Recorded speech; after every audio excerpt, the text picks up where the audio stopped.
Good evening, Kuya Lala. Good evening, everybody. Good evening, our FB friends. It's Friday night today, and we are in our pajamas right now.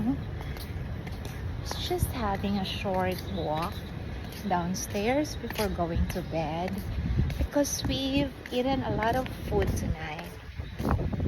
Right, Kuya Dian? What did you have for dinner? What did you eat? Tinolang manok. Okay, so that's what Kuya DM ate tonight.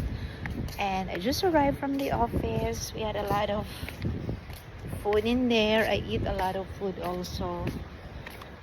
You know what? I came to love dinakdakan. Ang sarap pala ng Kuya DM. It tastes like sisig, but for me it's better than sisig. But I eat that a lot tonight. Kaya I need to walk talaga before going to bed. Okay, so apart from dinakdakan, I also eat pansit, and then there's calamares, and then of course the watermelon was so sweet. I eat a lot of it as well. And then yeah, we had fun as well. We had several games in the office tonight.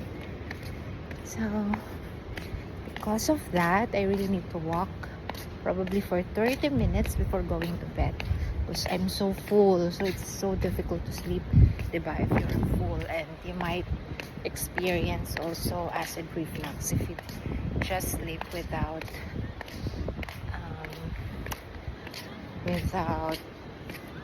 digesting the food you eat before going to bed. So at least the food should have been digested already in 30 minutes to 1 hour. Okay. I think it's a beautiful night, no? Wala siyang stars, but at least it didn't rain.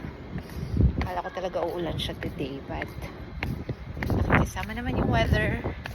Buti na lang kasi I was in Quezon City in the morning, in the afternoon. I went back to Parañaque for another meeting. Buti na lang the weather is okay. And my kuya was also so busy in school.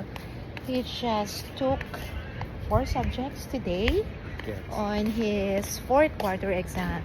Lapit na siyang matapos. Oh, next week na yung last day of exam niya, and then bakasyon grande na yung aking kuya Pogi.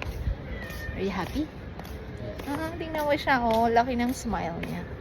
Yehey! Yehey!